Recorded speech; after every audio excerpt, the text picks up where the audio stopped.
నమస్కారం కృష్ణారావు గారు. నమస్కారం. అవేర్ టాక్స్కి పునఃస్వాగతం.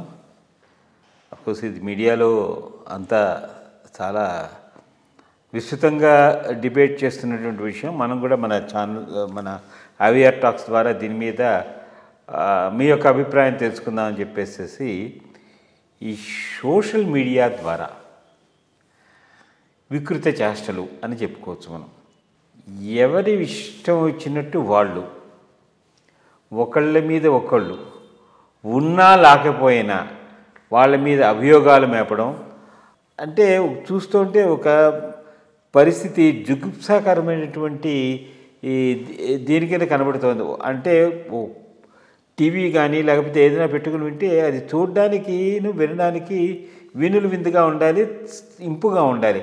అట్లా లేకుండా గత 5 ఏళ్ళు అంతకుముందు కూడాను ఈ సోషల్ మీడియా మీద ప్రభుత్వంకి ఏ విధమైన కంట్రోల్ లేదు. అందులో అనేక మంది ఛానల్స్ ఇది అది పెట్టి, లేకపోతే కొంతమంది పెయిడ్ ఆర్టిస్టులను పెట్టుకుని వీళ్ళందరి చేత ఈ సోషల్ మీడియాలో చూస్తుంటే చాలా అంటే కొంచెం కాన్షియస్గా ఉండే వాళ్ళందరికీ ఏమిటి ఇది ఎక్కడికి పోతుంది అనేది, దీనికి yellow media, blue media, white media అన్ని రకాలైన ఒకళ్ళకొకళ్ళు తక్కువైన వాళ్ళు కాదు. రాజకీయంగా ఒకళ్ళొకళ్ళు వాళ్ళకి ఇది చేసుకోవడం కోసం అని చెప్పి దీన్ని అంటే ఎంత దిగజారిపోయారంటే పర్సనల్ లెవెల్లో పోయి ఫ్యామిలీ మెంబర్స్ మీద వీళ్ళ మీద వాళ్ళ మీద కామెంట్ చేయడం అనేది కూడాను మనం చూసాము. చాలా అంటే విచారించుకోవాల్సినటువంటి సమాజంలో మానవతా విలువలు, ఒక విధమైనటువంటి నైతికమైనటువంటి విలువలు లేకుండా ఎవరికి ఇష్టం వచ్చినట్టు వాళ్ళు వాళ్ళ రేటింగ్ల గురించి దాని గురించి అంతా చేస్తున్నారు. ఇది చాలా బాధాకరమైన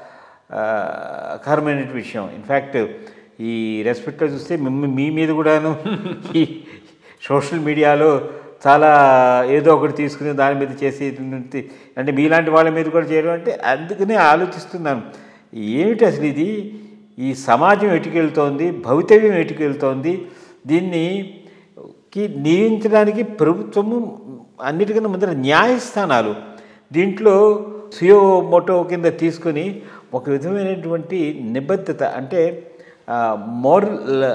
మోరల్ పర్షియేషన్ కానీ లేకపోతే సెల్ఫ్ కంట్రోల్ మెకానిజం లాంటిది కానీ ఇవన్నీ పెడితే బాగుంటుందని అందువల్ల దీని మీద అసలు ఈ మనకి చాలా పెద్దదే, మనం మాట్లాడుకుంటే గంటల కొద్దీ చెప్పుకోవచ్చు. కానీ మీరు దీని గురించి మీ యొక్క రిఫ్లెక్షన్స్ చెప్పండి. బేసిక్గా దీంట్లో ఎవరు పెద్ద పవిత్రులు పతితులు లేరు. అందరూ దరిద్రంగానే ఈ సోషల్ మీడియాలో పెయిడ్ ఆర్టిస్టులు, పెయిడ్ ఛానల్స్, వ్యక్తిగత దూషణలు, ఫ్యామిలీ మెంబర్స్ను వీటిలోకి లాగటం ఇది జరుగుతూ ఉన్నది. కానీ ప్రతి విషయంలో కూడా ఒక మాట అంటూ ఉంటాను, దీనికి కూడా వర్తిస్తుంది. మామూలుగా జరిగేటటువంటి ఈ అరాచకాలకు, ఈ జుగుప్సాకరమైన విషయాలకు అన్నిటికీ కూడా జగన్మోహన్ రెడ్డి గారి పాలన పరాకాష్ట. అది విశృంఖలమైపోయింది. అంతకుముందు ఉంది, లేకపోలేదు. తెలుగుదేశం వాళ్ళు ఏం చేయకుండా ఉండలేదు, చాలా టార్గెట్ చేశారు.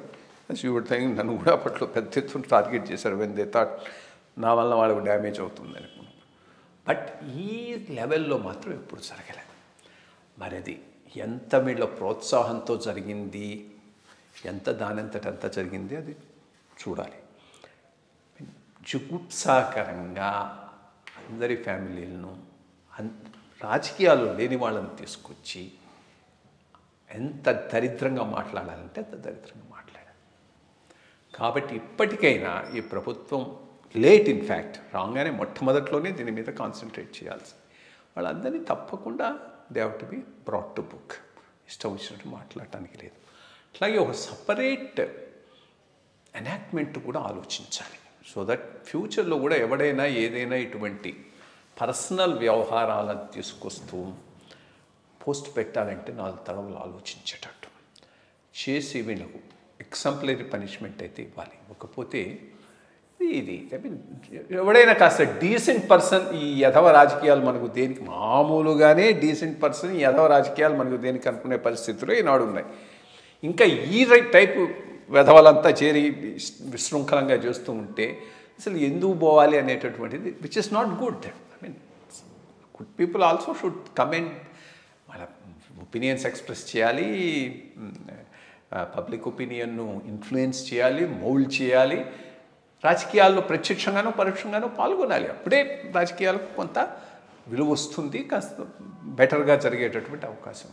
అదేది లేకుండా చేసినటువంటి వీళ్ళకు తప్పకుండా పెద్ద ఎత్తున శిక్షలు వేయాల్సినటువంటి అవసరం ఉంది.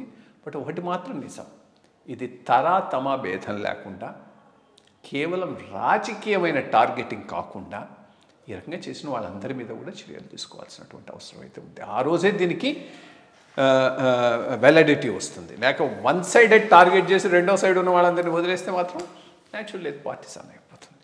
అది జరుగుతుందని ఆశిద్దాం. అదే ఈ విషయం మీదే ఒక మిత్రుడితో మాట్లాడుతుంటే సరదాగా ఒక ఇది చెప్పాడు.